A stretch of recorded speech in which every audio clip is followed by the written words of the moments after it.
Alors, il y aura beaucoup de situations décantées ce soir. Ce direct ne va pas être long. À cause de la puissance du Saint-Esprit, à cause de la puissance de l'Esprit, à cause de l'action de l'Esprit, ce direct ne sera pas long. Alors, je répète, hein, il ne sera pas long. On n'ira même pas à 1 heure du temps. Voilà. Alors, beaucoup de personnes m'ont posé plein de questions sur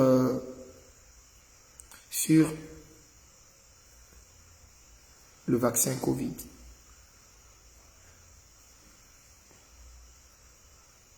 Le vaccin Covid, nanani, nanana, et plein de trucs et tout. Alors,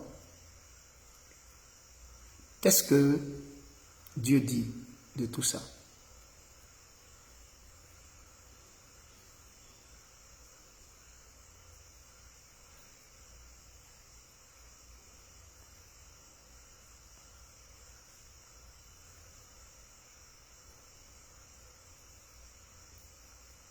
Qu'est-ce que Dieu dit de tout ça?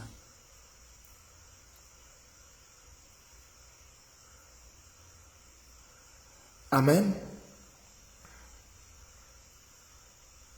Je répète, qu'est-ce que Dieu dit de tout ça? Vous savez, déjà, vous devez comprendre ceci.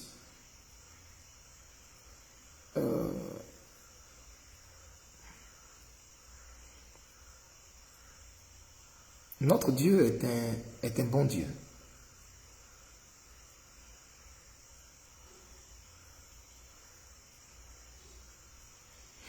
Notre Dieu est un bon Dieu.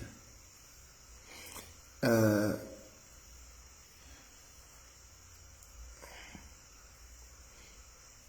répète, notre Dieu est un bon Dieu. Et je voudrais vous conduire dans le livre d'Apocalypse chapitre 1. Nous allons, du moins Apocalypse chapitre 13. Précieuse, tu m'apportes ma Bible s'il te plaît. Nous allons lire dans Apocalypse chapitre 13. C'est juste le verset que je vais lire. Et par la suite, alors, Apocalypse chapitre 13. Prenez tous vos Bibles rapidement en Apocalypse chapitre 13. Nous allons voir rapidement. Martha Kélian dit, papa, et nous qui n'avons pas payé la pomme et la banane. Papa, nous, on n'a pas payé la banane ou la pomme. J'ai dit, c'est peu importe. Si vous avez une banane, vous la prenez. Si vous n'avez pas de banane, que vous avez une pomme, vous la prenez. Mais si vous n'avez ni les deux, c'est pas bien grave. Vous allez juste être obligé. Vous allez juste utiliser l'eau sur laquelle je vais prier. Voilà. Si vous allez juste utiliser l'eau. Une bouteille d'eau, une toute petite bouteille d'eau. Merci Seigneur. Mais qu'est-ce que les mouches là ont ce soir là?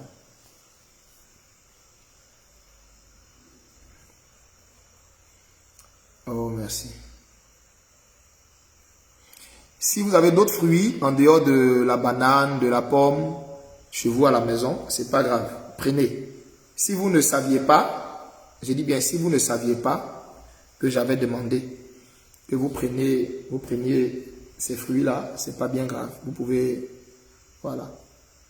Si vous n'avez aucun fruit du tout, alors dans ce cas, prenez simplement précieuse, s'il te plaît.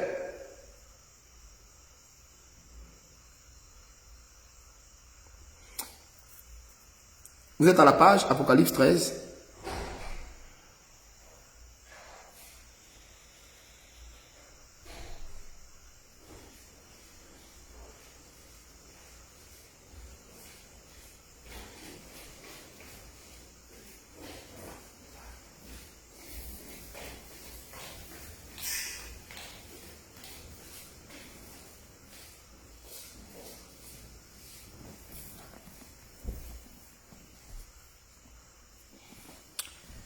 Amen.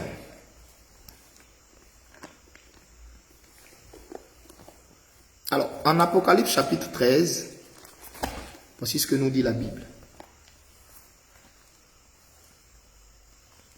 Merci Seigneur.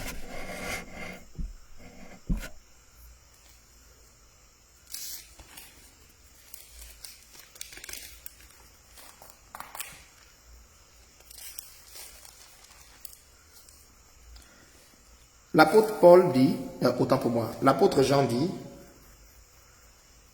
« Puis je vis monter de la terre une bête qui avait 10 cornes et 7 têtes, et sur ses cornes 10 diadèmes, et sur ses têtes des noms de blasphème. La bête que je vis était semblable à un léopard, ses pieds étaient comme ceux d'un ours, sa gueule comme une gueule de lion. Le dragon lui donna sa puissance et son trône, et une grande autorité. Et je vis l'une de ses têtes comme blessée à mort, mais sa blessure mortelle fut guérie, et toute la terre était dans l'admiration derrière la bête. Et ils adorèrent le dragon parce qu'ils avaient donné l'autorité à la bête,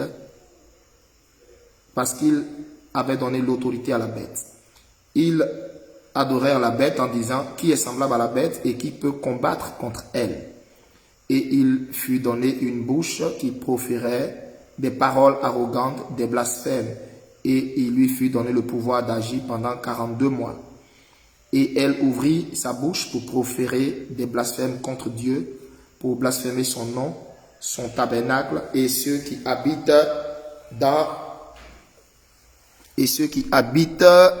excusez-moi, voilà. Et ceux qui habitent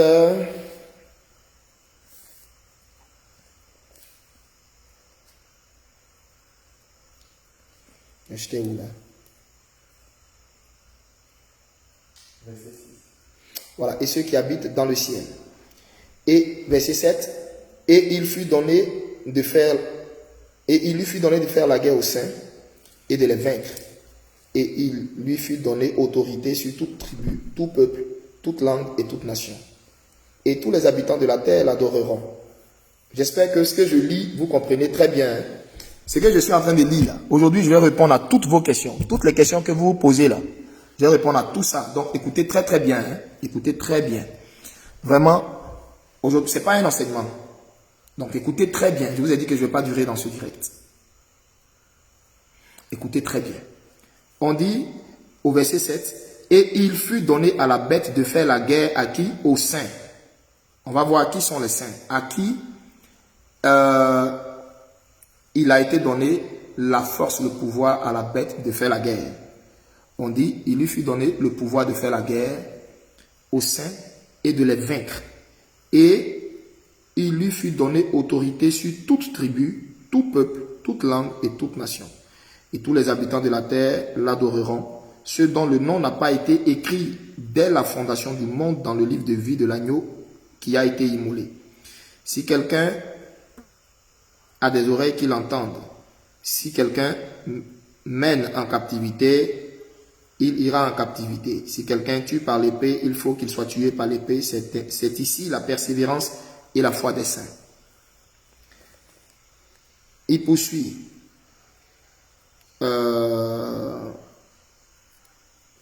Puis je vis monter de la terre une autre bête qui avait 2 cornes semblables à celle d'un agneau et qui parlait comme un dragon. Elle exerçait toute l'autorité de la première bête en sa présence, et elle faisait que la terre et ses habitants adoraient la première bête dont la blessure mortelle avait été guérie. Elle opérait de grands prodiges, même jusqu'à faire descendre le feu du ciel sur la terre, à la vue des hommes. Et elle séduisait les habitants de la terre par des prodiges qui lui étaient donnés d'opérer en présence de la bête, disant aux habitants de la terre de faire une image à la bête qui avait la blessure de l'épée et qui vivait. Et il lui fut donné d'animer l'image de la bête, afin que l'image de la bête parlât, et qu'elle fit que tous ceux qui n'adoraient pas l'image de la bête furent tués. Et elle fit que tous, petits et grands, riches et pauvres, libres et esclaves, reçussent une marque sur leur main droite ou sur leur front, que personne ne put acheter ni vendre sans avoir la marque, Le nom de la bête ou le nombre de son nom, c'est ici la sagesse. Que celui qui a de l'intelligence calcule le nombre de la bête, car c'est un nombre d'hommes, et son nombre est le 666. Amen. Que la grâce et la paix du Seigneur Jésus-Christ vous soient données. Ce soir, je voudrais bien sûr être précis, concis et direct avec vous. Nous sommes bel et bien dans la mise en place de la fin des temps. Nous avons malheureusement commencé à aborder la fin des temps. Chrétiens, vous ne devez pas ignorer ce que nous dit la Bible. La Bible avait déjà tout annoncé d'avance. Nous sommes dans la fin des temps. Et c'est tellement réel. Vous voyez, j'étais tombé récemment sur un article de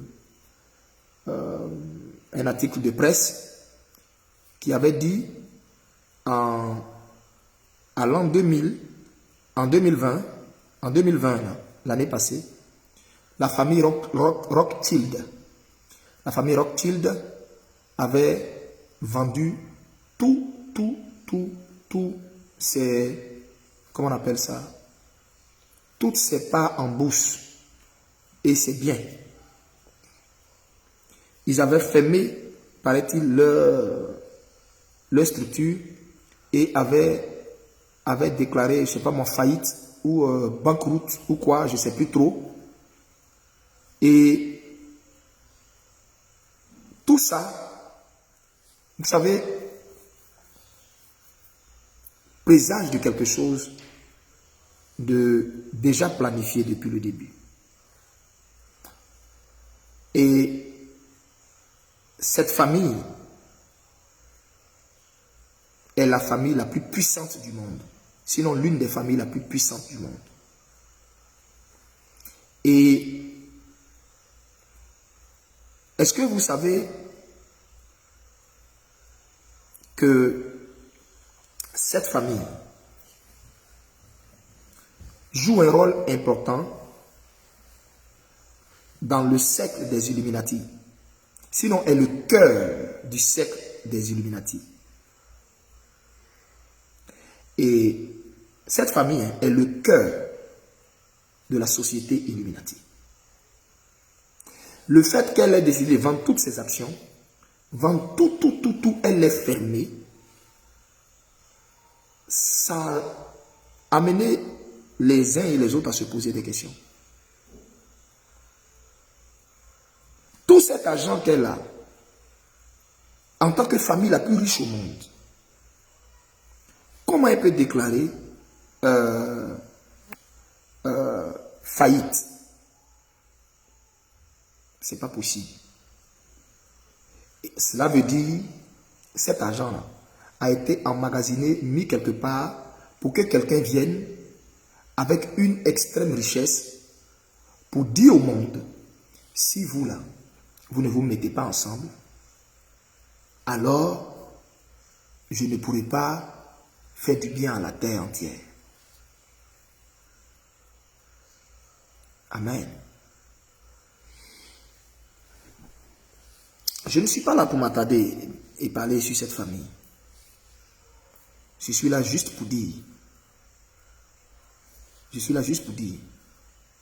Nous sommes des enfants de Dieu.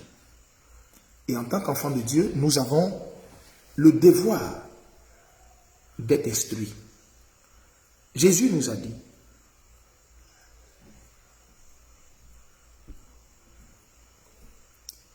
il est important que nous sachions quels sont les signes de la fin. Et qu'à ces signes-là, nous nous apprêtions parce que le Fils de l'homme est à la porte. Bien-aimés, en 2000,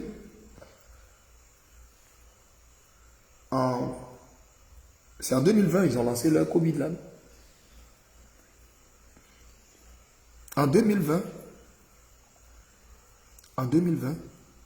on nous lance une maladie appelée Covid-19. une maladie apparemment en elle-même simple à traiter, mais où les gens font tout un mystère autour parce qu'il y a d'autres intentions visées cachées derrière. Je tiens à vous dire, dans le texte que j'ai lu, la parole de Dieu dit, la marque de la bête est un chiffre d'homme. La marque de la bête est un chiffre d'homme. 666. Et que personne ne pourra rien acheter. Personne ne pourra ni vendre. Personne ne pourra faire quoi que ce soit. S'il n'a pas, personne ne pourra effectuer des transactions. S'il n'a pas cette marque. Mais la Bible spécifie où va être cette marque. La Bible dit sur la main et sur le front. Amen. Je reprécise, ce n'est pas moi qui le dis, c'est la Bible qui le dit. La Bible dit, cette marque sera mise sur la main droite, pas la main gauche. Où se trouve mon alliance, c'est ma main gauche. Chez vous, ça donne l'impression que c'est ma main droite. Non, c'est ma main gauche. Voici ma main droite. La Bible dit, la marque de la bête, taguez vos amis, taguez vos frères, vos soeurs, tout le monde qui se pose des questions sur cette histoire-là. Le prophète est en train de donner son avis dessus. Et par la suite, donner la pensée de Dieu. Pour le moment, je donne mon avis. C'est-à-dire, je suis en train de donner mon avis me référant à la parole de Dieu. Et après avoir fini de donner mon avis me référant à la parole de Dieu, je vais maintenant vous donner, je vais vous dire quelle est la pensée du Seigneur. Qu'est-ce que Dieu m'a dit concernant le vaccin? Je laisse d'abord ce côté, mais je viens d'abord sur mon avis en tant que lecteur de la parole de Dieu. La parole de Dieu, elle est très précise. C'est vrai que par moments, elle parle avec beaucoup d'énigmes. Par moments, elle parle avec beaucoup de symboles. Oui. Quand vous voyez la Bible parle de la bête, et on vous dit une bête qui a tel nombre de cornes, 10 cornes, tel nombre de ceci, cela, le monde entier croirait que c'est une bête qu'ils vont voir qui va sortir de l'eau avec vraiment 10 cornes, etc. Non. Donc c'est pourquoi vous devez comprendre que la Bible même est très énigmatique et la Bible parle avec des symboles. Mais par moments, la Bible apporte des précisions sur ces symboles. Quand la Bible parle de j'ai vu une bête monter avec tel nombre de cornes, etc. et autres, tout et tout, ça parle de plusieurs organisations puissantes, mondialement parlant, qui vont se mettre ensemble pour chercher à maintenant faire apparaître l'Antichrist sur la scène. Ça parle de plusieurs organisations puissantes, ça parle de plusieurs États puissants, ça parle voyez, de tout ça. Vous devez comprendre, je dis bien, c'est un symbole dans la Bible. L'Antichrist ne sera pas une bête qui va sortir de la mer avec des cornes et venir pour terroriser les enfants de Dieu. Non. Alléluia, non.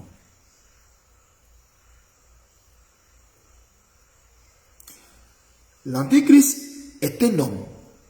Il aura 2 yeux, comme vous et moi. Il aura 2 oreilles. Il aura un nez. Il aura une bouche. Donc, si on se réfère à la Bible, on va dire, ah, nous on s'attend à voir quelqu'un qui va avoir des cornes, quelqu'un qui va avoir 10 quoi sur la tête. Non, c'est un homme qui va venir. Et c'est ça qui va perdre plusieurs. Parce que pour eux, ils ne vont même pas s'imaginer que c'était comme ça. Vous voyez? Alors, la Bible parle de cette marque et nous dit, la Bible donne des précisions sur cette marque. La Bible dit quand cette marque va venir, mais la Bible précise, La Bible précise. À quel moment la marque va venir? La Bible ne dit pas ici que la marque va venir avant que l'antichrist ne paraisse. Ce n'est pas vrai. On a lu ensemble le texte. Ici, quand on parle de la bête, là, on parle de l'antichrist. La Bible nous dit que avant que la marque de la bête ne paraisse, l'antichrist sera là. L'antichrist va affirmer son autorité. L'antichrist sera visible. Nous tous, c'est-à-dire tout le monde va le voir. Et c'est alors, vous voyez, écoutez bien, hein, c'est alors qu'on nous dit qu'il y a quelqu'un qui va même chercher à tuer l'antichrist. Il va recevoir une blessure mortelle. Une blessure mortelle. Et malgré la blessure, il va vivre. Il va ressusciter. Écoutez bien, hein? Et il va vivre avec cette blessure mortelle. Chose qui n'est pas possible à un homme. Et il ne va pas être seul. On nous parle d'une autre bête qui va sortir pour venir faire des prodiges, des miracles et chercher à imposer une statue de l'antichrist et amener les croyants à adorer l'antichrist. Cette personne-là, c'est le faux prophète dont parle la Bible. Le faux prophète sera quelqu'un qui sera à la tête d'une très grande organisation religieuse mondiale qui va exiger que toutes les religions se mettent ensemble.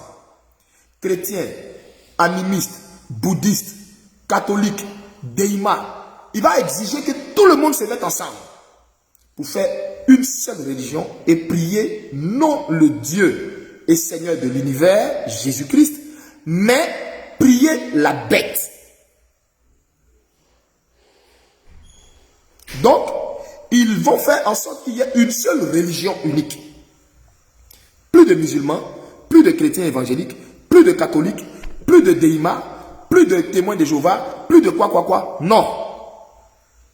Les gens ne pourront plus aller à l'église. Ils ne pourront plus aller dans leur église. Les communautés chrétiennes ne vont plus exister. Il y aura une seule religion unique. Maintenant, écoutez-moi très bien.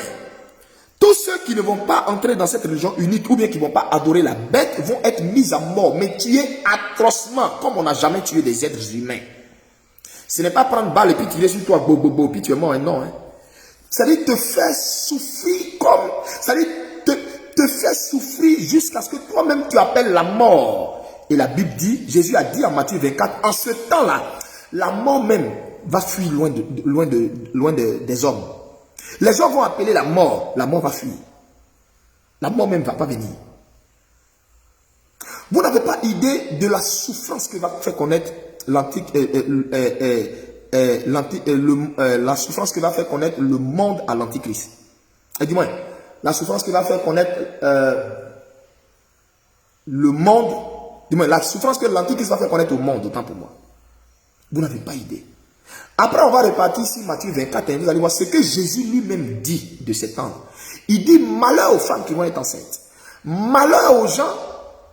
Et Jésus dit, si même ce temps-là n'est pas abrégé, même les élus dont les noms sont déjà écrits dans le livre de vie, là, beaucoup vont perdre leur salut. Beaucoup ne vont pas tenir. Donc, écoutez-moi très bien. Je vais taguer vos amis sur ce direct. Je vais vous dire des profondeurs de la parole de Dieu que vous ne comprenez pas. Je vais vous décoder certaines choses, vous aider. Donc, cette religion unique, ils vont nous imposer un seul culte. Le culte à l'antichrist. Qui va se proclamer Dieu. Qui va se proclamer Dieu. Ce que nous dit la Bible. Et c'est sous le commandement de l'antichrist et du faux prophète qui va proférer des blasphèmes que voici ce que la Bible dit. C'est lorsque le faux prophète va venir maintenant, c'est sous lui. C'est pas moi qui le dis. Voilà, c'est écrit en Matthieu 13 à partir du verset 11.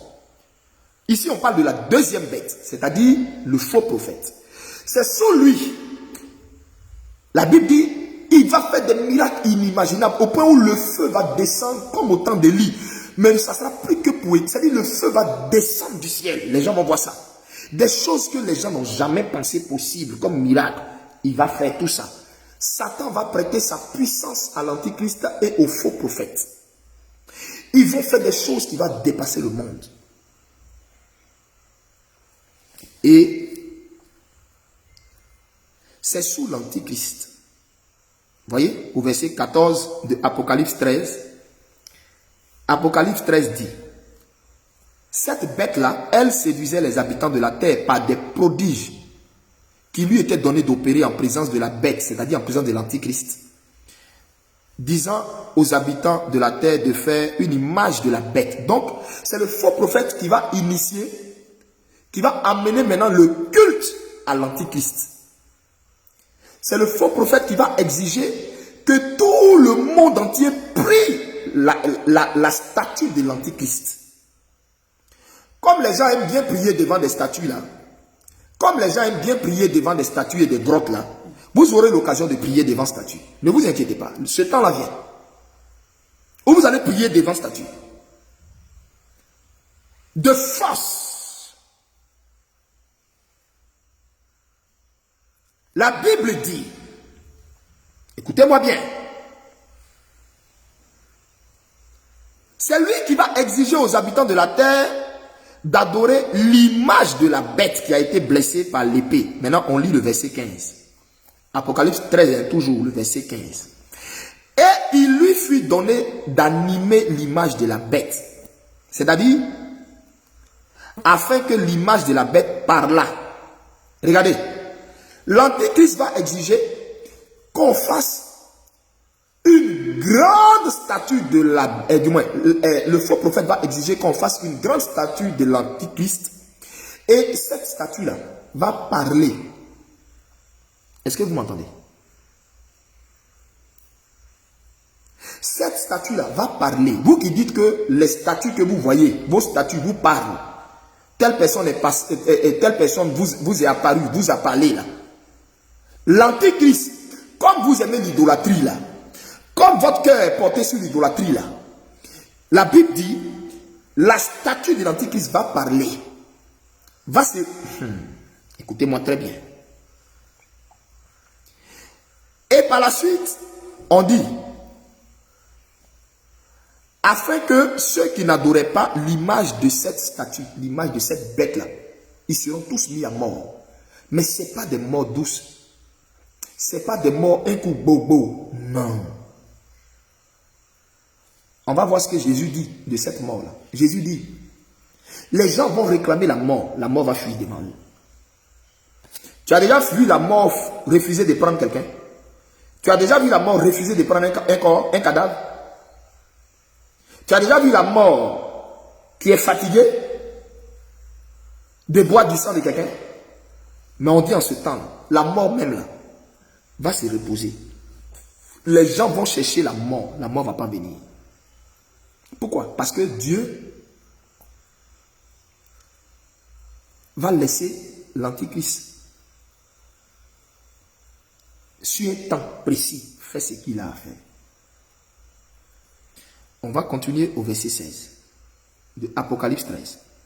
Apocalypse 13, verset 16 dit, et elle fit que tous les enfants, comme les grands, les riches, comme les pauvres, les personnes libres, comme les esclaves, eux tous reçurent une marque sur la main droite. On précise sur quelle main va être la marque de la bête. On dit la marque là, elle ne sera pas sur ta main gauche. Elle sera sur ta main droite. Ça veut dire, si on t'a vacciné, quand on t'a vacciné sur ta main gauche, ce n'est pas le chiffre de la bête. Il faut bien m'écouter. La Bible dit La marque de la bête là, ça va être sur ta main droite. Pas ta main gauche. Ta main droite. Pourquoi la Bible apporte cette précision? En précisant la main droite. Parce que le Seigneur veut que on ne s'affole pas avant le temps. Le Seigneur veut que nous ayons le discernement. Et qu'on comprenne que dans la Bible, il avait déjà laissé des indices. Si on veut te faire quelque chose et on exige que ça soit forcément ta main droite, c'est là que ça doit t'interpeller. Mais si tu es libre de donner la main que tu veux, alors ce n'est pas encore la marque de la bête. Il faut bien m'écouter d'abord. Écoute-moi bien. Oh. Taguez vos connaissances. Parce que je ne vais plus continuer. Hein, je ne vais plus continuer. Taguez vos connaissances, s'il vous plaît. Taguez vos connaissances. Taguez vos amis. Taguez vos connaissances. Taguez vos connaissances. Mets le nom de quelqu'un que tu aimes, que tu veux, quelqu'un que tu aimes. Tu sais que ça, c'est une richesse.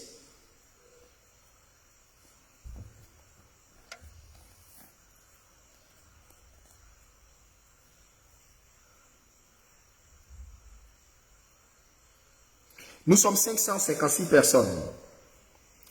Taguez.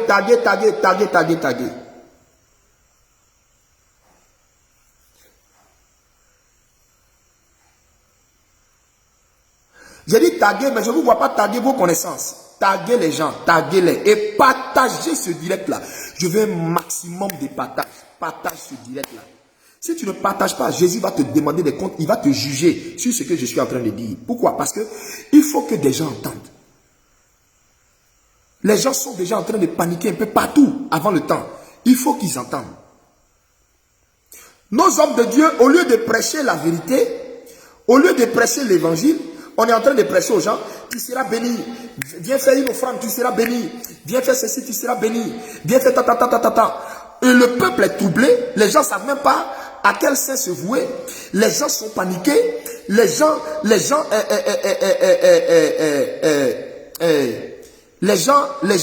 sont paniqués. Écoutez-moi. Oui.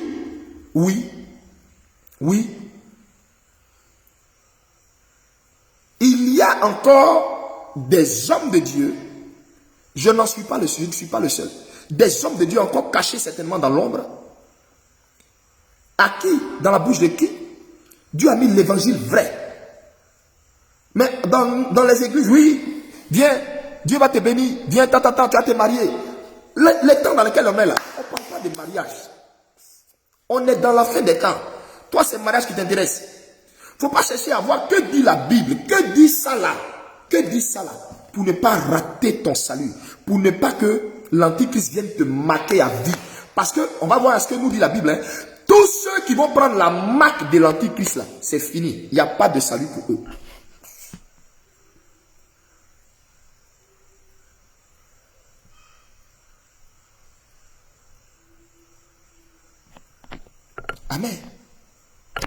Amen. Écoutez-moi bien. Donc la Bible dit, je poursuis. On dit petit, grand, riche, pauvre, libre, esclave, eux tous ont reçu la marque de la bête. Eux tous ont reçu la marque de la bête.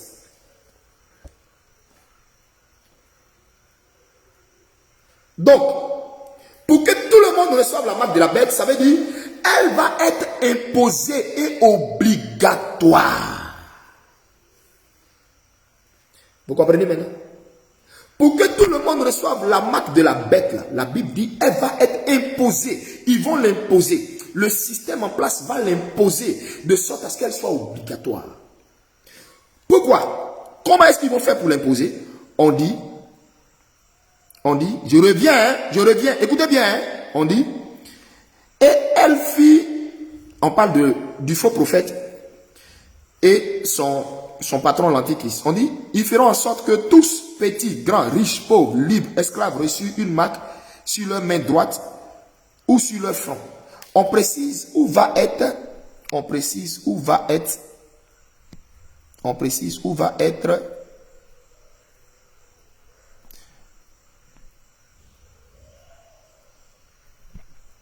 on précise où va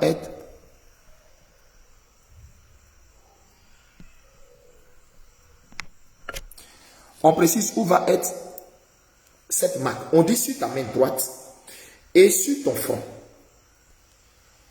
Du moins, sur ta main droite ou sur ton front. C'est une marque que tu vas prendre. C'est une marque que tu vas prendre qui va être sur ta main droite ou sur ton front. Et on dit cette marque-là, elle va être imposée. Pourquoi? Parce que personne, au verset 17, personne ne pourra rien acheter. Tu ne pourras ni acheter tes factures. C'est-à-dire, tu ne pourras ni régler tes factures. Tu ne pourras ni acheter la nourriture. Tu ne pourras ni acheter des comprimés. Tu ne pourras ni acheter un vêtement. Tu ne pourras ni acheter une paire de chaussures. Tu ne pourras rien acheter une brosse à dents. Tu ne pourras rien acheter, même une pâte dentifrice. Tu ne pourras rien acheter si tu n'as pas cette marque. Tous ceux qui n'ont pas cette marque ne pourront rien acheter. Et tu ne pourras aussi rien vendre. Rien. Tu ne pourras pas commercialiser quelque chose. Tu ne pourras pas acheter quelque chose. Ça veut dire, si tu ne peux pas acheter quelque chose, ça veut dire que tu ne pourras même pas te nourrir. Tu ne peux pas aller dans un supermarché. Acheter ne serait-ce qu'une boîte de conserve. Ça ne va pas être possible. Tant que tu n'as pas la marque. Un système va être mis sur pied de sorte à ce que, obligatoirement, quand tu entres quelque part, c'est par la marque que tu as accès. C'est par la marque que tu pourras acheter. C'est par la marque que tu pourras vendre. C'est par cette marque. On nous dit, c'est ici la sagesse. Ça veut dire, c'est ici la connaissance, c'est ici l'intelligence, c'est ici le réma. On dit que celui qui a de l'intelligence calcule le nombre de la bête parce que c'est un nombre d'hommes. Le chiffre, son nombre est 666.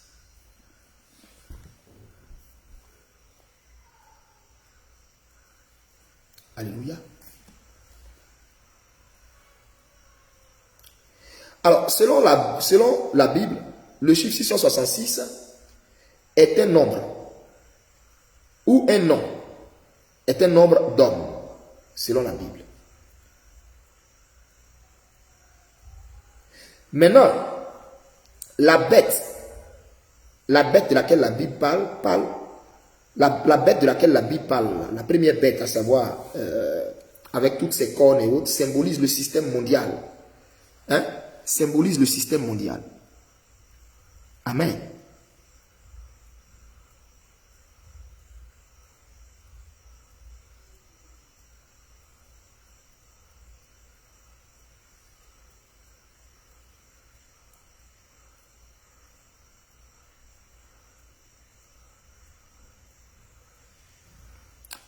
Amen.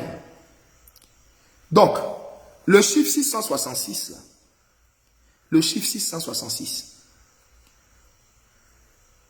hein, donné à la bête, on nous dit que c'est un nombre d'hommes. Ça veut dire quoi? Ce chiffre-là, en réalité, ce sont les caractéristiques de l'Antichrist. Écoutez-moi ce soir. Le chiffre 666, en réalité, ce sont les caractéristiques de l'Antichrist. Le chiffre 666, c'est le caractéristique de l'Antichrist. Ça veut dire, c'est tout ce qui est caractéristique, tout ce qui est caractère, tout ce qui est en l'Antichrist. C'est ça qui est calculé, qui fait le nombre de qui fait le nombre 6, 6, 6, 3 fois. D'abord, vous devez comprendre même d'abord, au fait, le chiffre 6, c'est quoi? Dans la Bible, les chiffres sont souvent symboliques. Le chiffre 7, par exemple, représente ce qui est complet ou parfait. Le chiffre 7 représente ce qui est parfait. C'est pourquoi, généralement, on dit le chiffre 7, c'est le chiffre de la perfection. Vous comprenez? Ok. On va aller pas à pas. Donc, le chiffre 7, là, représente ce qui est parfait, la perfection. C'est pourquoi c'est le chiffre de Dieu. C'est pourquoi c'est le chiffre de Dieu. Maintenant, c'est pourquoi Dieu a fait le monde en 6 jours, le 7e jour, il s'est reposé. C'est pourquoi c'est le 7e jour que Dieu demande que nous fassions un culte à son nom. Donc le chiffre 7, c'est le chiffre, c'est l'image de ce qui est parfait. Amen. L'image de ce qui est parfait. Complet. Par contre, le chiffre 6 désigne ce qui est imparfait. Ou ce qui est défectueux du point de vue de Dieu. Le chiffre 6 là, symbolise ce qui est imparfait ou ce qui est défectueux du point de vue de Dieu. Il est aussi associé aux ennemis de Dieu. Le chiffre 6. Le chiffre 6 est un chiffre qui est associé aux ennemis de Dieu. On va voir 1 Chronique chapitre 20. On va voir 1 Chronique chapitre 20, le verset 6. On va voir qu'est-ce que ce passage dit. 1 Chronique chapitre 20, le verset 6. 1 Chronique chapitre 20, verset 6.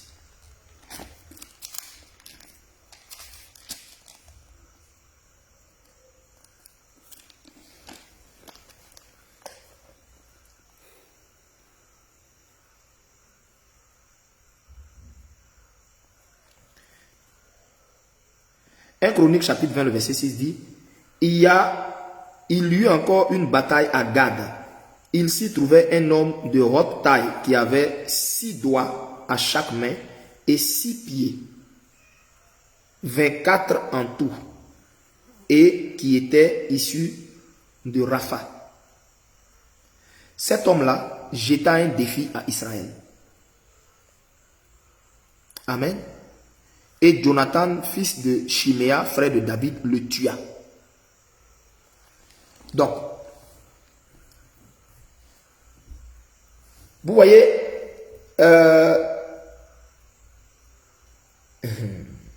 Seigneur, ta grâce. On va voir Daniel chapitre 3, verset 1. Daniel chapitre 3, verset 1. Dieu n'a pas créé l'homme avec 6 doigts. Dieu a créé l'homme avec combien de doigts? 5 doigts. C'est pas vrai? 5 doigts. N'est-ce pas? Ici, on nous parle d'un Philistin qui aussi insultait le peuple d'Israël, méprisait le peuple d'Israël. On lui dit ce Philistin-là, il avait 6 doigts à chacun de ses bras, 6 orteils à chacun de ses orteils. Donc le chiffre 6 est un chiffre défectueux. Le chiffre 6 est l'image de ce qui est imparfait, ce qui est incohérent, ce qui est défectueux. Vous comprenez maintenant? C'est pourquoi quand vous regardez quelqu'un qui a 6 doigts, toi-même ça ne te fait pas bizarre? Quand tu vois un homme ou une femme ou un bébé qui a 6 doigts, toi-même ça ne te fait pas bizarre? Toi-même tu ne trouves pas ça bizarre?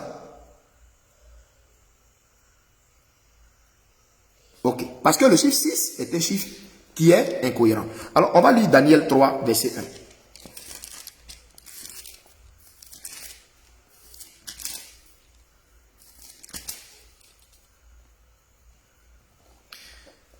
Le roi Nebuchadnezzar fit une statue haute, une statue d'or, haute de 60 coudées et large de 6 coudées. Il la dressa dans la vallée de Doura, dans la province de Babylone. La statue que le roi a faite, c'était quoi? Une statue haute de 60 coudées et sa largeur de 6 coudées.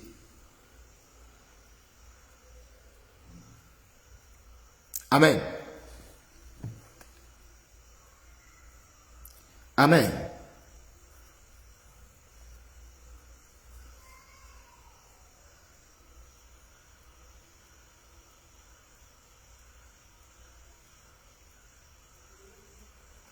Alléluia. Donc, le chiffre 6 est un chiffre imparfait.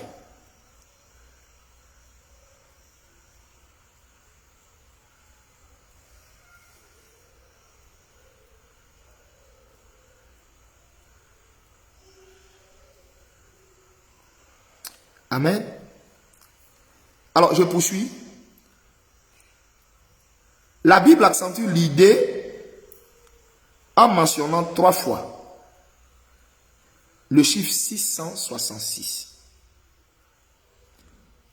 En fait, si la Bible accentue en disant 666, cela peut signifier que le système humain, le système de ce monde, le gouvernement de ce monde est imparfait 3 fois aux yeux de Dieu. Quand on veut parler de Dieu, on dit quoi? Saint, Saint, Saint est l'Éternel des armées. Donc quand on dit 666, c'est pour dire combien de fois l'Antichrist, ses œuvres, ce qu'il peut nous proposer, ce qu'il peut nous présenter, ce qu'il peut nous donner est imparfait, ne peut pas contribuer à notre bien. Amen. J'en viens maintenant au fameux vaccin. Vous savez, cette affaire de vaccin, je pense, pour ma part, prépare simplement l'entrée en scène de l'Antichrist.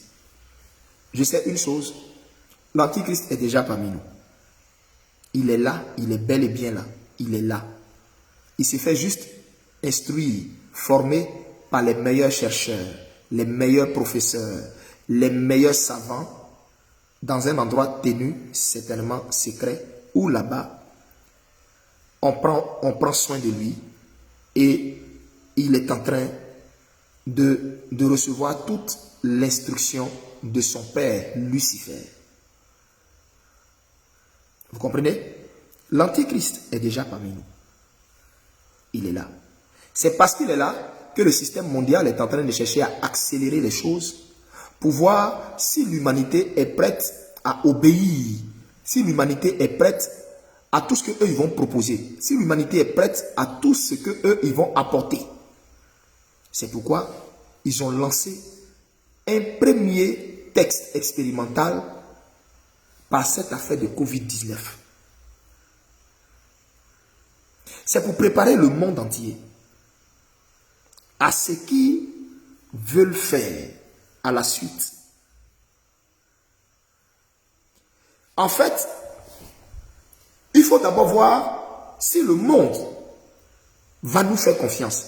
Si on leur dit cette maladie va vous tuer et que vous devez porter des cachets, vous devez vous faire vacciner parce que ça va vous détruire.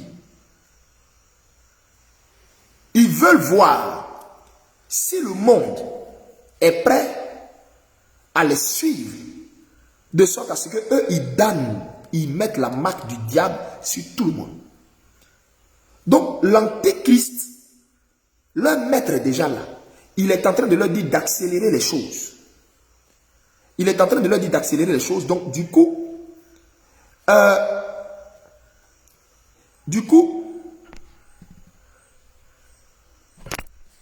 ils sont en train de voir quels sont ceux qui psychologiquement vont céder à la peur, vont céder à la panique, vont céder comment on appelle, à la psychose. Donc, ils sont en train de voir.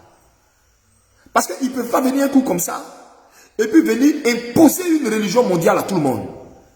Ils ne peuvent pas venir comme ça et puis imposer que tout le monde adore une statue.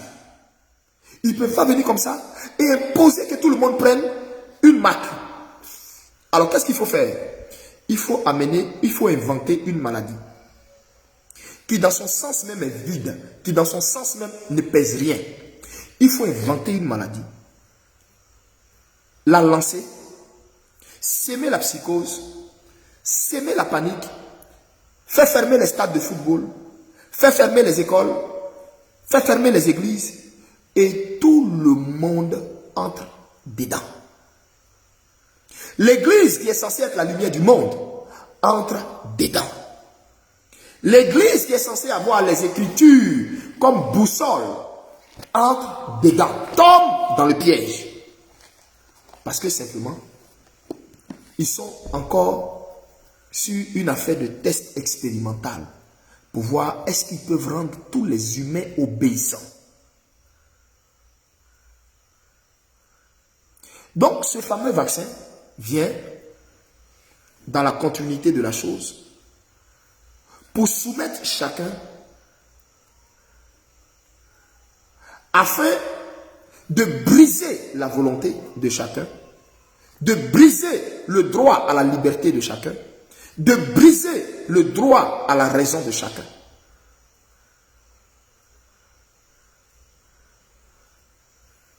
Beaucoup de mes fils et mes filles me demandent, papa, on nous dit, si on ne prend pas ce vaccin, nous qui sommes en Europe, on ne pourra plus travailler.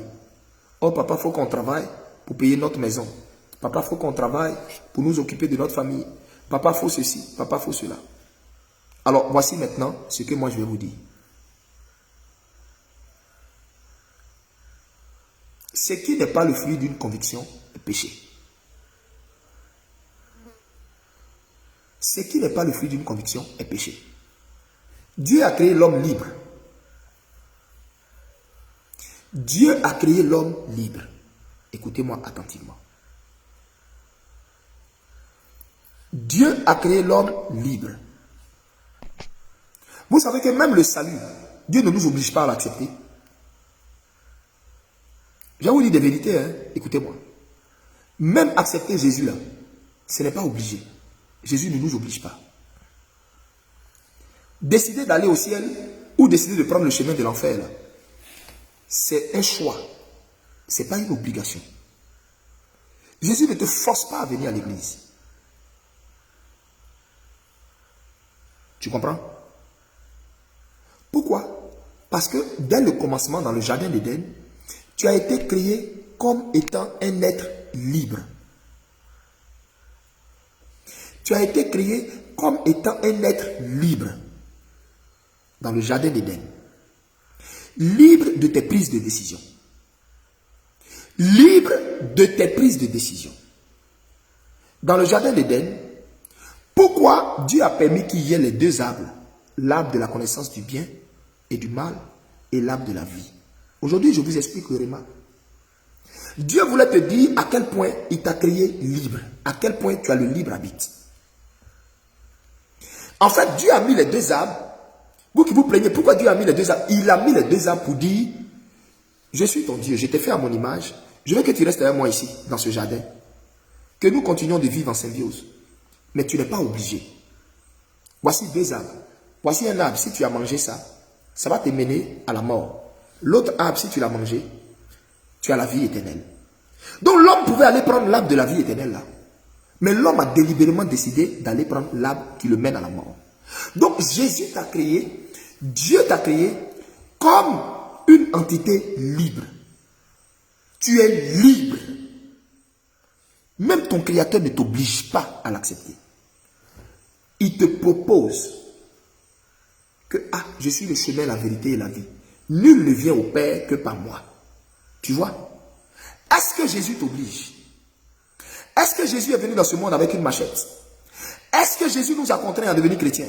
Jamais. Jésus nous a présenté son amour et on a tous succombé à son amour. Du moment où on t'oblige dans quelque chose, comprends le piège. Du moment où on t'oblige à faire quelque chose, on ne demande pas ton avis, mais on l'impose. On te l'impose. Ça veut dire que ce n'est plus Dieu.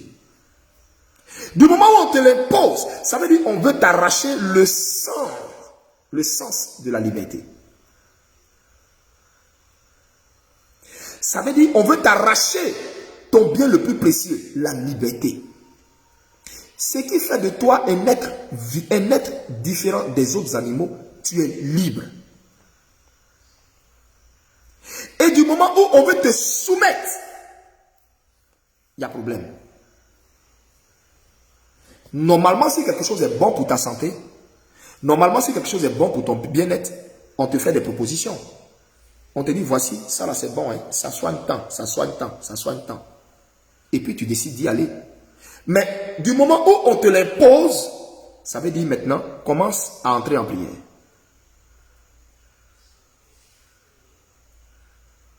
Du moment où on te l'exige, ça veut dire commence à entrer en prière.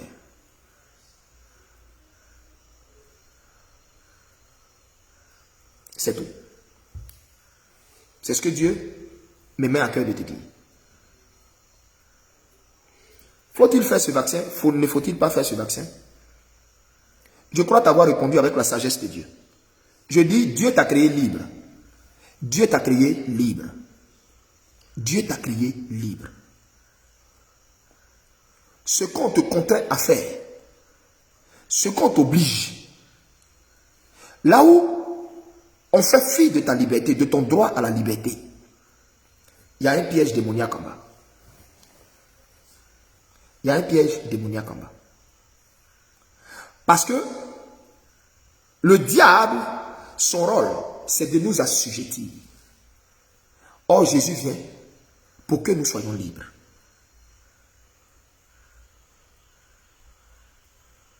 C'est la raison pour laquelle tous ceux qui l'ont fait, à partir du moment où c'est sur la pression, c'est sur la contrainte, on t'a obligé, il faut comprendre que tu es dans un état de péché. Car la parole de Dieu dit, tout ce qui n'était pas le fruit d'une conviction, tout ce qui n'est pas le fruit d'une conviction est un péché. Tout ce qui n'est pas le fruit de ta conviction est un péché.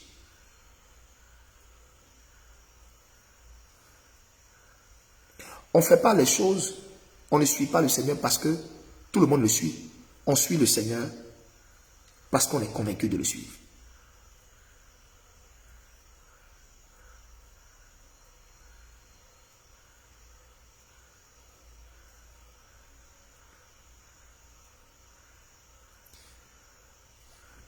J'ai ma conviction à moi.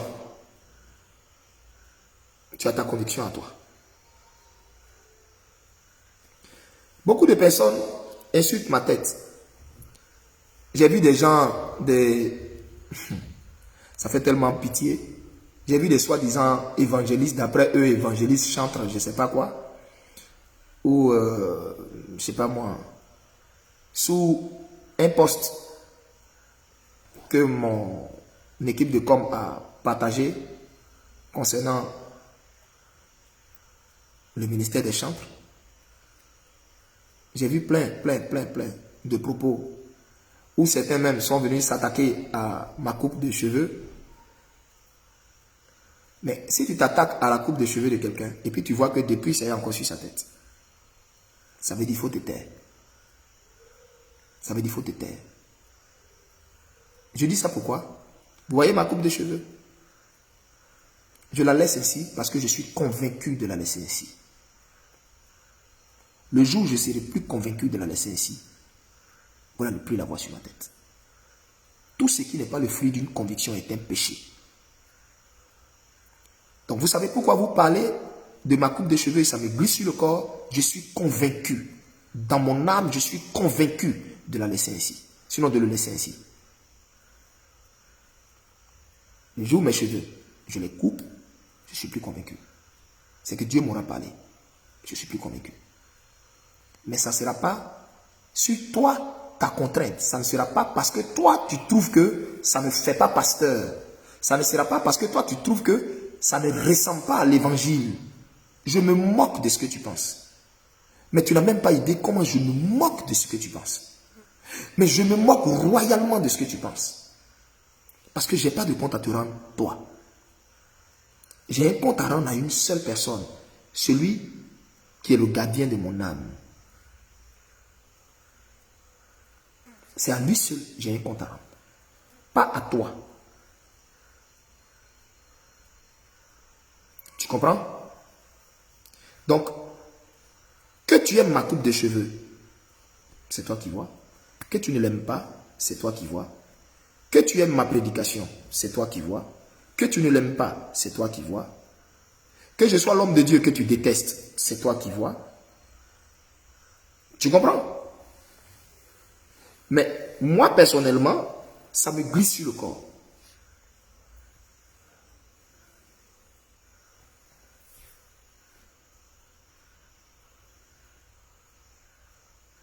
Il y en a.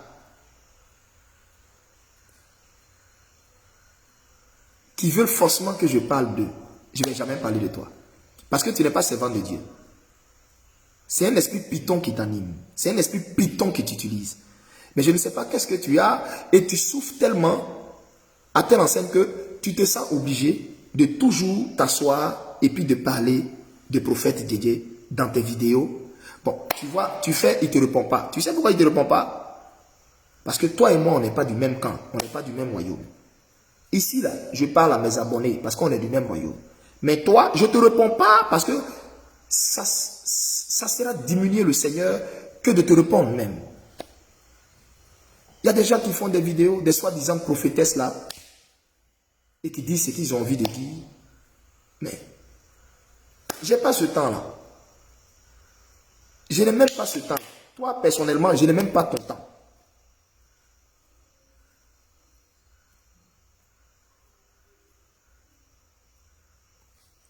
Tu prends ta voix, je prends la mienne. Celui qui va nous juger quand on va arriver devant le trône, c'est Jésus de Nazareth.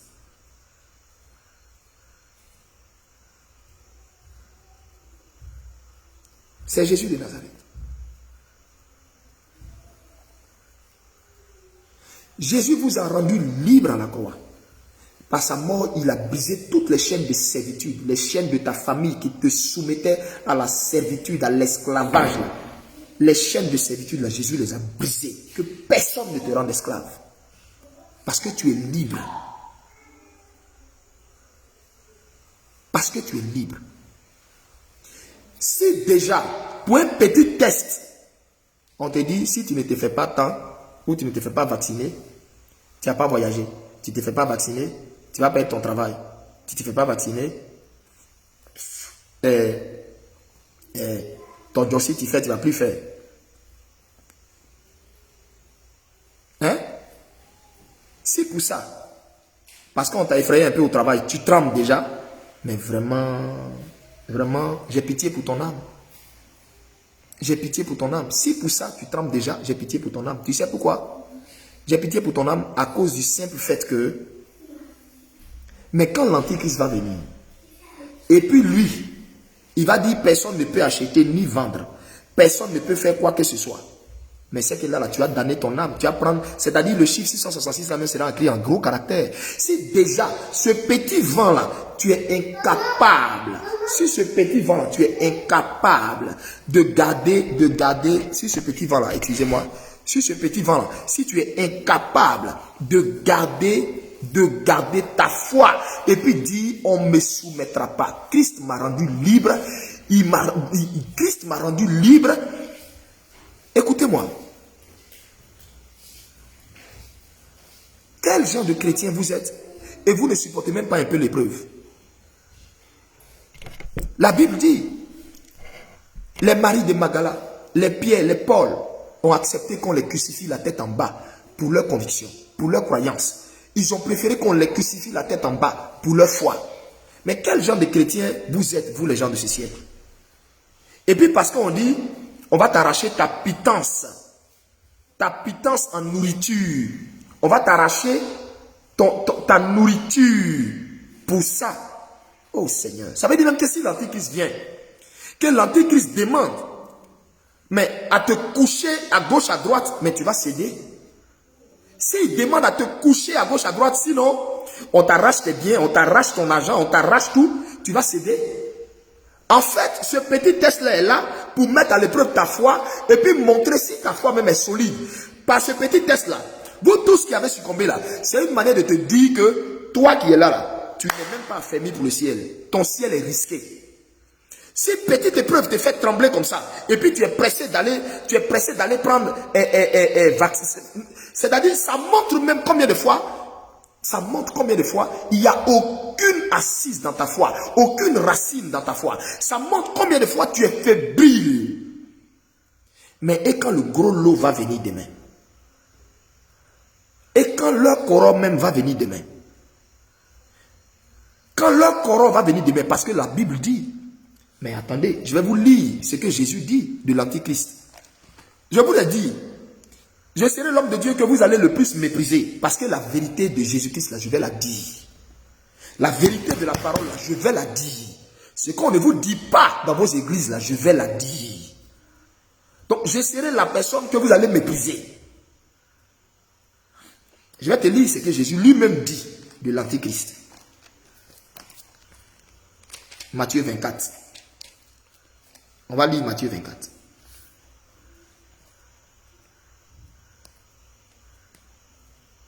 À partir du verset 4. Jésus dit, prenez garde que personne ne vous séduise. Que personne ne vous séduise. Car plusieurs viendront sous mon nom disant, c'est moi qui suis le Christ. Et ils séduiront beaucoup.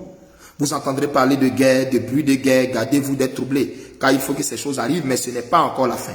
Une nation s'élèvera contre une autre, un royaume contre un autre. Il y aura diverses famines en divers lieux. Il y aura des tremblements de terre. Il dit tout cela ne sera que le commencement de la douleur. Regardez le mot qu'il emploie. De la quoi? Douleur. Le commencement de la douleur. Jésus dit ça sera le commencement de la douleur. Il dit ça sera le commencement du bonheur. Est-ce que Jésus dit ça sera le commencement de la joie? Chrétiens, les temps dans lesquels on entre là seront des temps de douleur, des temps de difficulté. Donc c'est ceux qui ont le dos large, qui ont le front dur, ceux qui sont prêts dans leur tête à mourir pour Jésus-Christ, c'est eux qui hériteront le ciel. Parce que je vous informe que beaucoup parmi vous vont rester. Beaucoup parmi vous qui mentent, qui font office comme s'ils aiment Jésus. Comme s'ils sont... Et quand vous chantez, ils sont là, tu entends, Seigneur, je te donne ma vie pour faire ta volonté. Seigneur, voici ma vie. Faut te taire, menteuse là. Faut te taire. Menteuse là, que tu sois. Faut te taire. Menteur que tu es, tais-toi. Quand tu chantes le chant là, les anges bouchent leurs oreilles.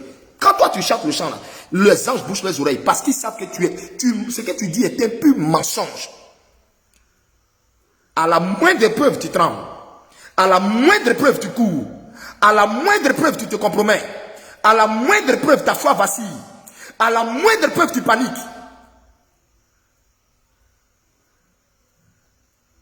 Parce que toi, dans ta vie, là, on ne doit pas t'éprouver. Toi, dans ta vie, là, tu ne dois pas connaître souffrance. Toi, dans ta vie, là, ça doit être bonheur. Toi, dans ta vie, là, il faut que ça soit bonheur. Il n'y a pas souffrance dedans. Et toi aussi, tu nous embrouilles les dimanches. Voici ma vie.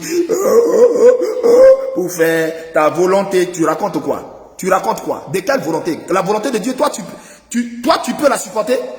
Tu peux supporter la volonté de Dieu? Quand il s'est présenté à Jésus, Jésus a pleuré. Il a dit, Père, si tu peux éloigner cette coupe, mais non pas que ça soit ma volonté, toi, ta volonté. Quand la volonté là est venue là, même Jésus a pleuré. Chrétiens de ce siècle habitués à des pages où on leur prêche n'importe quoi, où on leur montre l'argent en direct, où des hommes de Dieu font pharo devant eux en direct, ils acclament ça, ils disent, oh, il est béni un homme de Dieu, mais ça fait quoi? Un homme de Dieu peut être riche, un homme de Dieu peut aussi se faire plaisir. On leur enseigne un évangile de séduction, un évangile de mammon, de mensonge, dont ils sont habitués au bonheur. Donc quand maintenant l'épreuve vient, ils paniquent.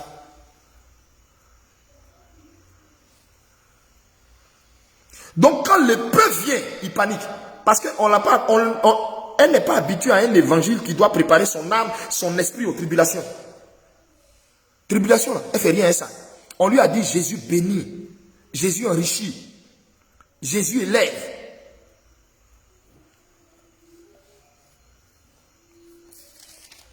On va poursuivre. On est toujours dans la parole.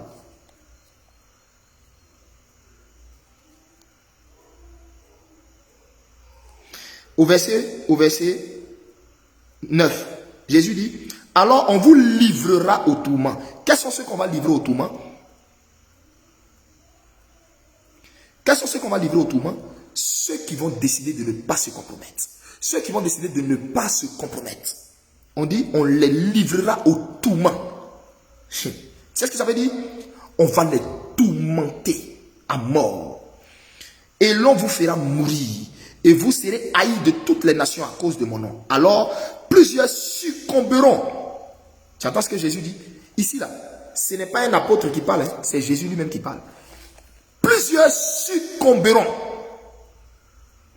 Plusieurs vont succomber. Pourquoi? Parce qu'elle est abonnée à la facilité. Pourquoi? Parce qu'elle est abonnée à la facilité. Si ce direct-là, on n'a pas atteint 2000 partages, vous n'allez plus venir me voir en direct pour venir vous donner des enseignements de ce genre-là. Vous n'allez plus venir me voir en direct, vous donner. Si on n'a pas atteint 2000 partages, parce que c'est ce genre d'enseignement qui doit aller jusqu'à toucher le monde. Mais vous partagez des saletés sur Internet et des messages de ce genre qui peuvent interpeller les consciences. Vous ne partagez pas.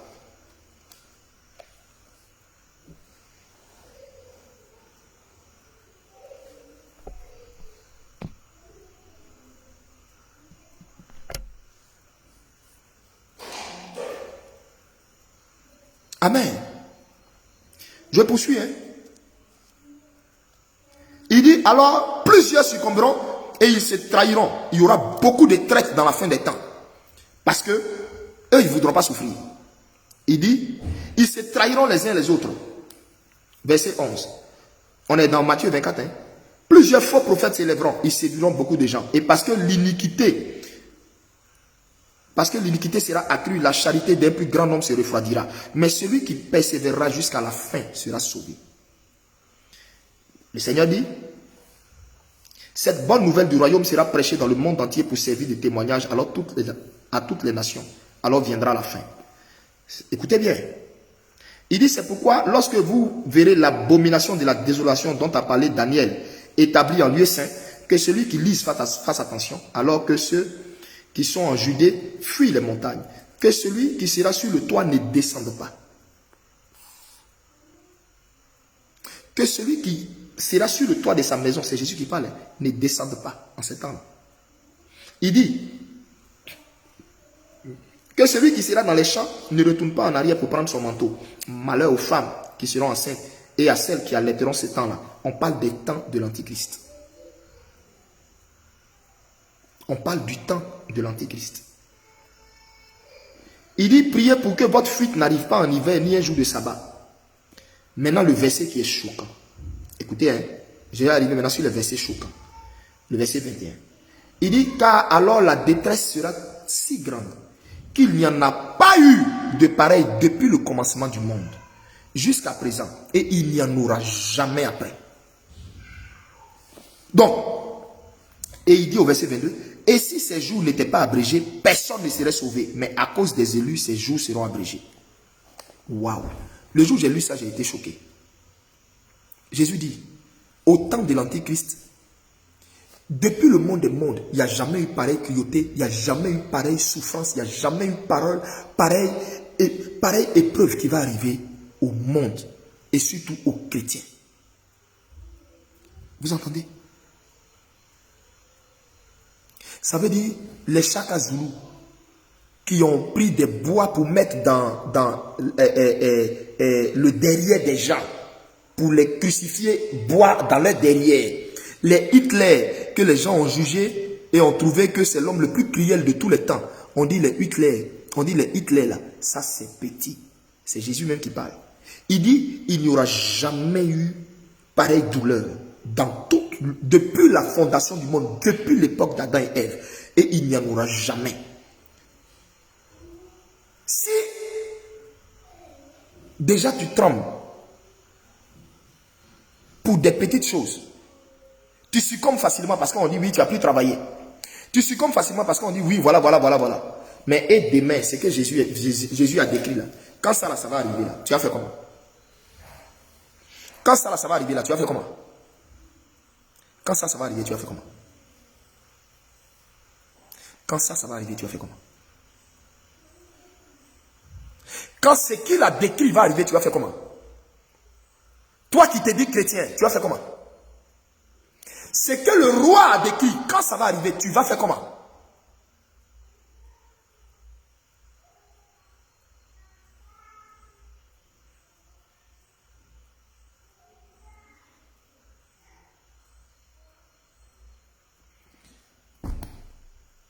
Trois jeunes hommes, Shadrach, Meshach et Abednego, du temps de Daniel, les amis de Daniel. On les a pris, on les a envoyés en captivité. Je n'ai pas dit qu'ils étaient allés en voyage. Comme toi, tu es allé en voyage en Europe. Et puis à cause de ton dossier que tu ne veux pas perdre là, tu es prêt à te compromettre là. Hein? Au point où tu allais te mettre dans cette affaire de vaccin là. Il faut m'écouter. Trois jeunes hommes. Shadrach, Meshach et Abednego. La Bible dit, une statue a été dressée. Ils n'étaient pas allés en voyage. Hein. On les avait amenés de force en captivité. Quand on parle de quelqu'un en captivité, ça veut dire qu'il est devenu esclave. Tu crois qu'un esclave a un droit? Tu crois qu'un esclave a une liberté? Tu crois qu'un esclave peut dire un mot? Mais les 3 esclaves, on leur a dit, prosternez-vous devant la statue de Nebuchadnezzar. Ils ont dit, nous, on connaît que le Dieu d'Israël. On n'adorera aucun Dieu, peu importe si ça doit nous coûter la vie. Vous savez ce que le roi a fait? Pour les paniquer, il a demandé qu'on fasse surchauffer la fournaise à dents. Une fournaise à surchauffer. Ils ont fait surchauffer. Je n'ai pas parlé de... Écoutez, hein, je n'ai pas parlé de braise. Je n'ai pas parlé de fourneau. Je n'ai pas parlé de ta bouteille de gaz ou ton gaz butane qui est à la maison. Hein. On te parle de fournaise. On te parle de maison de feu. Ils ont fait surchauffer ça plus de 3 fois. Pour les jeunes gens. Imaginez ce jour-là ce qui s'est passé dans leur cœur. Beaucoup de choses s'est passé dans leur cœur. Il n'y a rien de plus atroce que de mourir calciné, brûlé. Ça veut dire que tu sens la douleur avant que la mort n'arrive. Et toi-même, tu plaides pour que la mort arrive. Tellement c'est atroce. On a surchauffé ça 3 fois. Si c'était toi, tu aurais paniqué, tu aurais chié sur toi. Tu aurais fait tes selles sur toi. Tu aurais dit au roi, roi, pardon. Oui, j'ai renié Jésus. Pardon, je le renie même. Il est qui même? Je le renie. Je le renie. Qui est Jésus? Je le renie. À cause de ta petite vie. Ingrate que tu sois, ingrat. À cause de la vie qui ne t'appartient même pas, que lui-même t'a donné, son souffle. Si on veut te la reprendre pour que tu ailles rejoindre le maître, au contraire, c'est une joie, c'est une gloire, c'est une bénédiction. Mais tu trembles.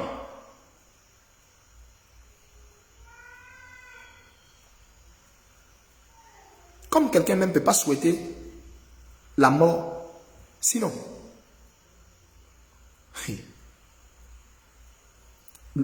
Le ciel que moi j'ai vu là, si je vous dis que, où je suis en train de vous parler, j'ai envie de rester. Quand j'ai vu le ciel, je ne voulais pas revenir sur la terre. Tous les témoignages des gens que vous écoutez qui ont visité le ciel, il y a un dedans qui dit qu'il avait envie de revenir. S'il vous dit qu'il avait envie de revenir, c'est un menteur. Si un vous dit qu'il a vu le ciel et puis il avait envie de revenir, c'est un menteur. Toi, tu es accroché à ce monde-là. Tu es accroché à ça là. Et à cause de ça, tu vas compromettre ton salut. À cause de ça, tu n'es même pas prêt pour Christ que tu dis que tu aimes. Tu n'es même pas prêt pour supporter un peu d'épreuve à cause de l'amour que tu portes à son nom. Tu es quel genre de chrétien? Toi, tu es un chrétien qu'on n'éprouve pas. Un chrétien qu'une aiguille ne pique même pas un peu. Ta vie chrétienne là, c'est du beurre. Tes faux ongles sont, tes ongles sont là, toujours bien faits. Le jour où tu n'as pas l'argent pour faire tes ongles, tu maudis Dieu. Le jour où tu n'as pas l'argent pour mettre tes tissages là sur ta tête, remplis ton visage de tissages là, tu maudis Dieu. Tu es quel genre de chrétien? Tu ne supportes même pas un peu la souffrance. La vie chrétienne, c'est pour des gens qui ont accepté de faire le sacrifice de leur vie. C'est pour ça, quand on te baptise, on te dit, est-ce que tu renonces à ce monde, à ses plaisirs, à ses loisirs, pour décider d'appartenir à Christ et de lui donner ta vie jusqu'à ce qu'il revienne? Et on te pose encore la question, es-tu prêt à résister dans l'épreuve, dans les malheurs, dans toutes sortes, même devant la mort? Es-tu prête à résister? C'est quand tu dis oui, qu'on te plonge dans l'eau pour te baptiser. Les hommes de Dieu qui ne te posent pas toutes ces questions avant de te baptiser là, ils ne t'ont pas aidé. Parce que tu n'as pas compris le sens de la vie chrétienne. Qu'est-ce que Jésus même dit sur la vie chrétienne? Que celui qui veut me suivre se charge de sa croix. Jésus ne t'a jamais dit, charge-toi de ton shawarma. Il ne t'a jamais dit, charge-toi de ton lit.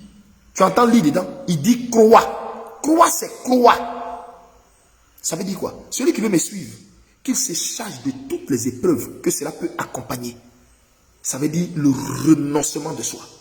Le renoncement de soi. Mais vous êtes des chrétiens qui n'êtes pas prêts à faire le renoncement. Tu penses que je ne peux pas aller me coiffer comme toi pour faire aussi les weuves que vous faites sur vos têtes là, pour séduire les petites filles dans les églises, aller limiter mes sourcils et puis mettre 2 traits dedans là, comme vous le faites là? Tu crois que je ne peux pas aller bien me limiter aussi la couronne? Ceux qui le font là, c'est pas mauvais. Mais moi j'ai décidé de faire le renoncement de ma vie. Et toutes les fois que tu vas m'insulter dans mon renoncement, tu te maudis devant le Dieu qui m'a oint. Toutes les fois que tu vas insulter mes cheveux, tu te maudis. Toutes les fois que tu vas insulter ma personne, que tu ne comprends pas, tu te maudis. Tu ne le sais pas. J'ai décidé de faire le renoncement, le dépouillement de ma personne. Je n'ai pas demandé ton avis. C'est parce que je ne veux pas que quoi que ce soit de ce monde m'accroche. Mais tu n'as pas fait le renoncement de toi. Le renoncement de soi. Tu n'as pas fait le renoncement. Donc la nourriture, tu es attaché à ça. Bonheur, tu es attaché à ça. Paul dit, je sais vivre dans la disette, je sais vivre dans le malheur. Je sais vivre dans l'abondance, je sais vivre quand il n'y en a pas. L'apôtre Paul le dit. Mais qu'est-ce que Pierre dit? Qu'est-ce que Pierre dit? Mais écoutez, je vais vous lire le livre de Pierre.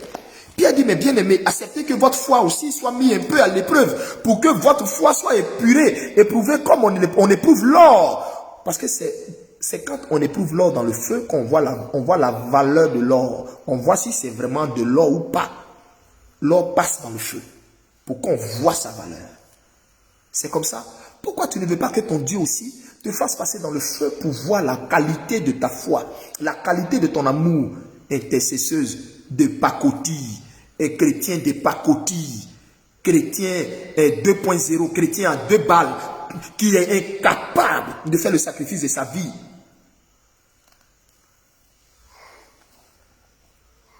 Quand vous voyez sur ma photo, et puis vous voyez Élie Pada, l'esclave de Jésus-Christ là, vous ne comprenez pas. Hein? Un jour, il y a un homme de Dieu qui me dit, non, on n'est plus esclave. Pourquoi tu dis esclave de Jésus-Christ? Il faut dire le prince de Jésus-Christ. Je lui ai dit, mon frère, je préfère que toi tu sois prince de Jésus-Christ, mais moi je veux être l'esclave de Jésus-Christ. Je veux être son esclave. Ça ne dit pas que je ne connais pas mon titre de prince, mais je dis, je veux me sentir son esclave. Pour que cela me rappelle que je dois lui obéir. C'est parce que vous voyez trop prince que vous décidez de ne plus lui obéir. Moi, je veux me sentir son esclave. Pour toujours sentir en moi que je dois obéir à un maître. Prenez les titres de prince, prenez les titres de roi. Ça n'engage que vous. Mais moi, je suis l'esclave de Jésus-Christ. Laissez-moi comme ça. Afin d'Élie Pada, là, si tu ne comprends pas, là, laisse ça comme ça. Tu ne comprends pas, là, désabonne-toi de sa page. Va t'abonner sur la page de vos pasteurs pharaons qui lancent l'argent et qui font des danses païennes devant vous. Je n'ai pas ce temps-là. Tu ne peux pas faire le sacrifice de ta vie. Et toi aussi. Tu crois que Jésus, toi, tu peux le bénir? Parce que tu lui dis, Seigneur Jésus, je t'aime. Et puis tu verses quelques petites larmes hypocrites là. Oh, oh, oh, Seigneur, je t'aime. Oh, oh, oh, Seigneur, oh, tu dis que je t'aime. Mais quand tu l'aimes là, quand on met épreuve devant toi là, il faut supporter. Il faut supporter. C'est pourquoi je bénis la vie de tous ceux qui prient au racheté du Christ. Je bénis la vie de toutes mes filles et tous mes fils. Parce qu'au moins, ils ont l'occasion d'entendre l'évangile pur, brut, l'évangile qui fait mal, l'évangile qui cogne, mais qui vient du ciel. Là-bas, ce n'est pas un évangile 2.0 pour te sucrer les oreilles. Et quand on va à l'église là-bas, là, on ne quitte pas là-bas à l'heure que toi, tu as envie de quitter là-bas. On est soumis à l'heure du Saint-Esprit. Tu vois quelqu'un, son nom là, lui-même il s'est fait appeler esclave de Jésus-Christ. Toi-même, tu n'as pas peur. Amen. C'est pourquoi, vous tous qui avez écouté ce direct, je vous bénis ce soir. Je vous bénis ce soir. N'ayez pas peur. N'ayez pas peur. Sur la terre, la limite d'âge va jusqu'à 70 ans pour les plus chanceux et les extrêmement chanceux jusqu'à 80, 90 ans. Qu'est-ce que 90 années sur la terre devant toute une éternité? Je préfère prendre l'éternité plutôt que sauver mes 90 années. C'est pourquoi, si la mort se présente, à cause de ma foi, oui, que la mort m'emporte. Vous n'avez pas compris ce que je viens de dire. Voici ce que tu dois dire. À partir de ce soir, quand tu vas finir ce direct, mets-toi à genoux pour commencer à demander pardon à Dieu. Vous qui avez pris ce vaccin, Vous qui avez montré aux yeux du monde la fébrilité de votre foi, la fébrilité de votre croyance, que vous êtes des chrétiens sans conviction, qu'on peut balloter au gré du vent, repentez-vous.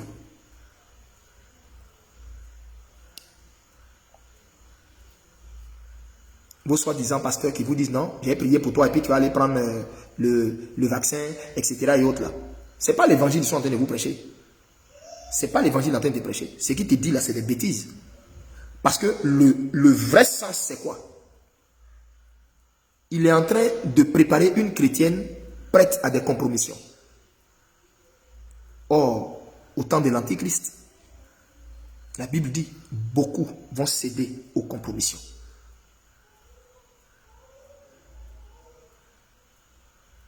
Mais si nos pasteurs nous amènent à regarder les biens matériels de la terre, si nos pasteurs nous amènent à regarder, on voit des pasteurs sur internet, tu les vois là, ils montent sa chaussure là, hein? Oui, oh, on m'a fait don d'une chaussure, cette chaussure là s'appelle Prada, des temps des maisons mères de Prada. On entend toutes sortes de choses. Donc si des pasteurs sont en train de nous montrer qu'il nous faut nous attacher au bien de ce monde, au bien de la terre, où on va? Où on va? Où on va? Où on va? Où on va? Ivoirien, aime Jésus-Christ. Ma soeur, toi qui as écouté ce direct, réjouis-toi. Si pour le moment, tu n'as pas encore cédé à la peur, vous qui avez cédé à la peur, à la panique, repentez-vous. Repentez-vous. Mais entrez dans des temps de repentance. Parce que tu as montré aux yeux du monde.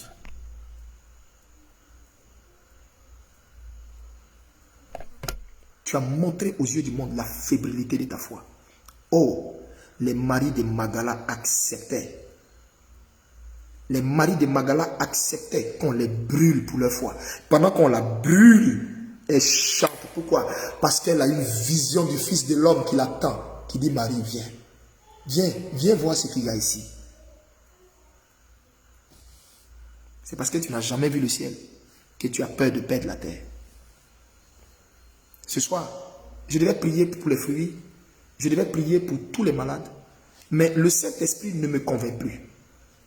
Le Saint-Esprit veut que je m'arrête là, que vous dormiez avec cet enseignement que vous avez reçu.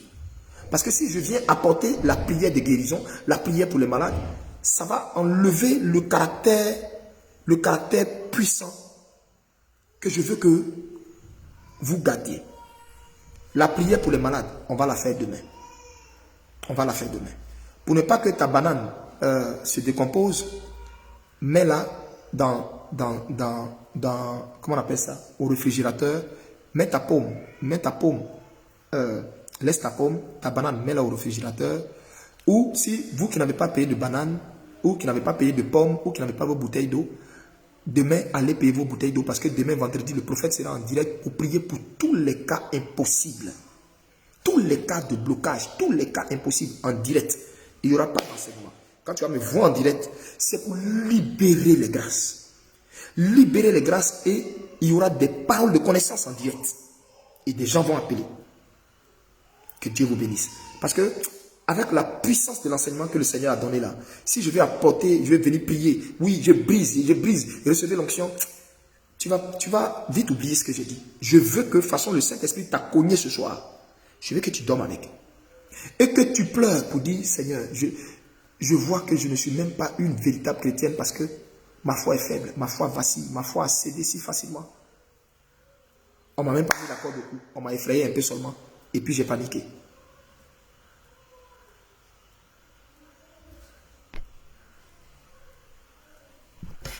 Que Dieu vous bénisse. Que Dieu vous bénisse. Je prie pour ta nuit. Seigneur, merci, bénis tes enfants.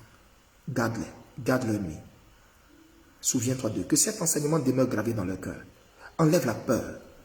Seigneur, tu nous as dit, nous sommes des voyageurs sur cette terre. Nous sommes des pèlerins. Notre place n'est pas ici. Tu as dit, tu t'en vas nous préparer une place. Pour que là où tu es, nous y allons. Alors de quoi avons-nous peur? Pourquoi voulons-nous nous attacher à ce qui est éphémère? Pourquoi ne voulons-nous pas perdre ce qui est éphémère? Seigneur, c'est toi qui m'as tout donné. Alors tu es libre de tout me prendre. Comme l'a dit Job. Job dit, mais l'Éternel bénit. Mais pourquoi est-ce que quand l'Éternel aussi apporte l'épreuve, pourquoi devons-nous le maudire? Ce soir, tu as longuement parlé. Tes enfants ont entendu. Oh, ils ont entendu. Oh, ils ont entendu. Seuls les insensés n'ont rien compris. Mais ceux qui sont faits pour hériter le ciel t'ont entendu. Les vrais enfants du royaume t'ont entendu. Et ceux qui ont cédé à la peur, à la panique, vont se repentir. Mais toute cette semaine, je te dis merci. Pour ceux qui sont encore là et qui n'ont pas encore cédé à la peur, Seigneur, fortifie leur foi. Père, fortifie leur foi. Donne-leur d'être inébranlables. Que leur oui soit oui, que leur non soit non. Je te rends gloire. Merci. Garde-nous durant cette nuit. Rends notre sommeil agréable et notre réveil léger. Au nom de Jésus-Christ, j'ai prié. Amen. Demain, je serai en direct à partir de 20h pile.